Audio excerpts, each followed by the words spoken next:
Hi, hello my dear children. Today's topic equivalent fractions. ಇವತ್ತಿನ ಕ್ಲಾಸ್ನಲ್ಲಿ ನಾವು ಈಕ್ವಾವೆಲೆಂಟ್ ಫ್ರ್ಯಾಕ್ಷನ್ಸ್ನ ಮೀನಿಂಗನ್ನು ತಿಳ್ಕೊಳ್ಳೋಣ. ಇಲ್ಲಿ 4 ಸರ್ಕಲ್ಗಳು ಕಾಣಿಸ್ತಾ ಇದೆ. ಫಸ್ಟ್ ಸರ್ಕಲನ್ನು ನಾವು 2 ಈಕ್ವಲ್ ಪಾರ್ಟ್ಗಳಾಗಿ ಮಾಡಿ 1 ಪಾರ್ಟ್ಗೆ ಶೇಡ್ ಮಾಡಿದ್ದೇವೆ. ಅದನ್ನು 1/2 ಅಂತೇವೆ.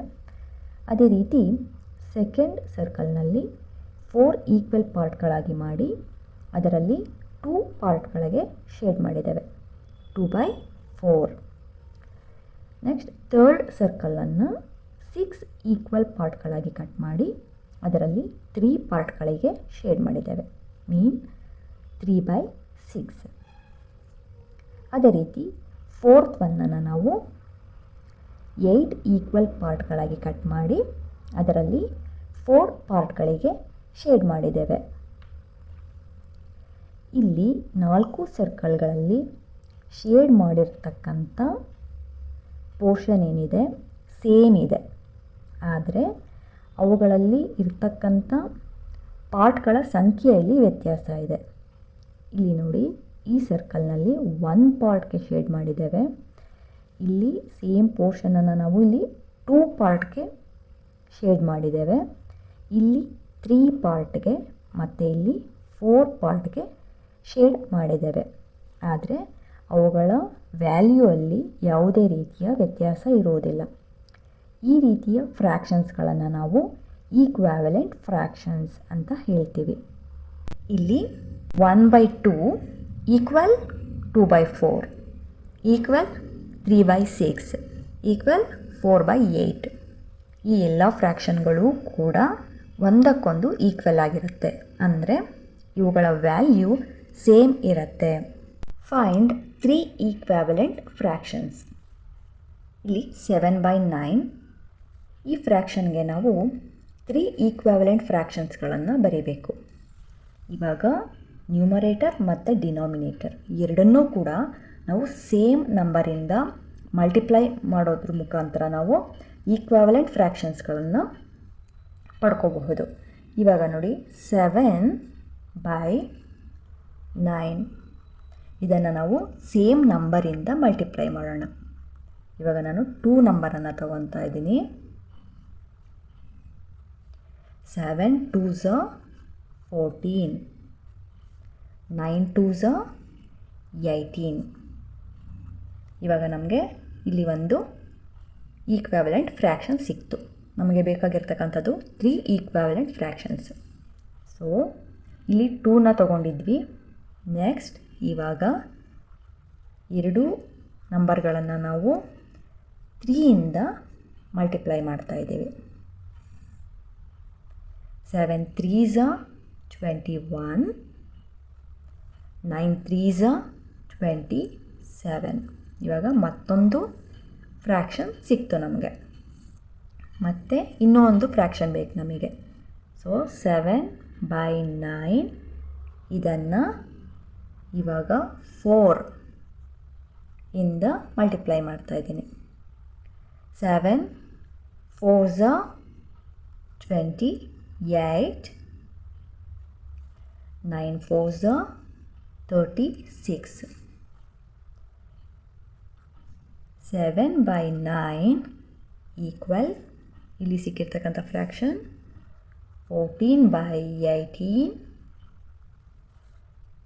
Equal 21/27 equal 28/36. ಈ ಎಲ್ಲ ಫ್ರ್ಯಾಕ್ಷನ್ಗಳು ಕೂಡ 7/9 ಇದರ ಈಕ್ವಾವೆಲೆಂಟ್ ಫ್ರ್ಯಾಕ್ಷನ್ಸ್ಗಳಾಗಿರುತ್ತೆ. ಈ ಎಲ್ಲ ಫ್ರ್ಯಾಕ್ಷನ್ಸ್ಗಳ ವ್ಯಾಲ್ಯೂ ಸೇಮ್ ಇರುತ್ತೆ. ನೆಕ್ಸ್ಟ್ ಇನ್ನೊಂದು ಎಕ್ಸಾಂಪಲನ್ನು ನೋಡೋಣ.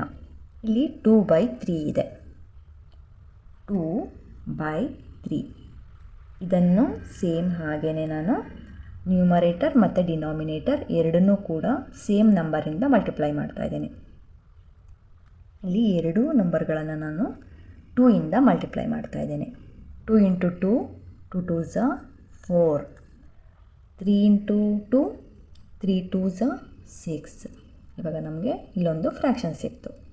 ಮತ್ತು ಅದೇ ರೀತಿ 2/3 ಇಲ್ಲಿ 3ಇಂದ ಮಲ್ಟಿಪ್ಲೈ ಮಾಡ್ತಾ ಇದ್ದೀನಿ. 2 3s are 6, 3 3s are 9. 2/3 into 4 ಇಲ್ಲಿ 4ಇಂದ ಮಲ್ಟಿಪ್ಲೈ ಮಾಡ್ತಾ ಇದ್ದೀನಿ.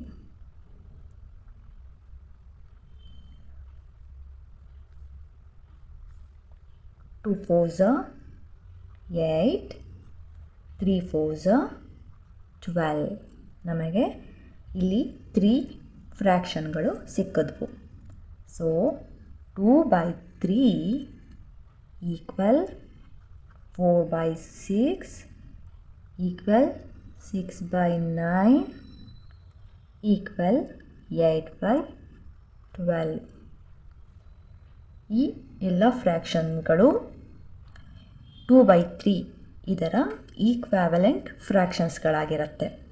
ಈ ಎಕ್ಸಾಂಪಲ್ನಲ್ಲಿ ನ್ಯೂಮರೇಟರ್ ಮತ್ತು ಡಿನಾಮಿನೇಟರ್ ಎರಡನ್ನೂ ಕೂಡ ಸೇಮ್ ನಂಬರಿಂದ ಡಿವೈಡ್ ಮಾಡೋದ್ರ ಮುಖಾಂತರ ನಾವು ಈಕ್ವಾವೆಲೆಂಟ್ ಫ್ರ್ಯಾಕ್ಷನ್ಸ್ಗಳನ್ನು ಪಡ್ಕೋಬಹುದು. ಅದು ಹೇಗೆ ಅನ್ನೋದನ್ನು ನೋಡೋಣ.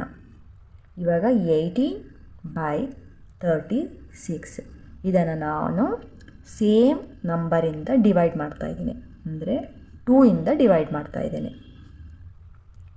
2ಇಂದ 18 2 9s ಡಿವೈಡ್ ಆಗುತ್ತೆ.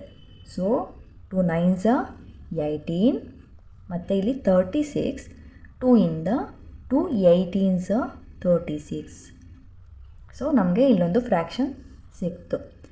ಅದೇ ರೀತಿ ಮತ್ತೊಂದು ಫ್ರ್ಯಾಕ್ಷನ್ ಬೇಕಲ್ವಾ ನಮಗೆ, ಅದಕ್ಕೆ ಇವಾಗ ಇದನ್ನು ಸೇಮ್ ನಂಬರ್ ಅಂದರೆ 3ಇಂದ ನ್ಯೂಮರೇಟರ್ ಮತ್ತು ಡಿನಾಮಿನೇಟರ್ ಎರಡನ್ನೂ ಕೂಡ ಡಿವೈಡ್ ಮಾಡ್ತಾ ಇದ್ದೀನಿ.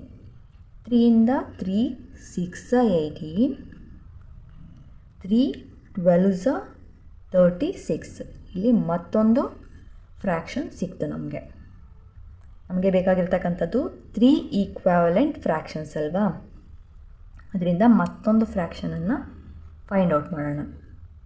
18/36 ಡಿವೈಡೆಡ್ ಬೈ ಇದನ್ನು ನಾವು 6ಇಂದ ಡಿವೈಡ್ ಮಾಡೋಣ. ಯಾಕೆಂದರೆ 5ಇಂದ ಇವೆರಡೂ ನಂಬರ್ಗಳು ಡಿವೈಡ್ ಆಗೋದಿಲ್ಲ, ಮತ್ತು 4ಇಂದ ಕೂಡ ಇದು ಡಿವೈಡ್ ಆಗೋದಿಲ್ಲ ಎರಡೂ ನಂಬರ್ಗಳು. ಅದರಿಂದ ನಾವು 6ಅನ್ನು ತಗೊತಾ ಇದ್ದೀನಿ. 6ಇಂದ 6 3s 18, 6 6 36.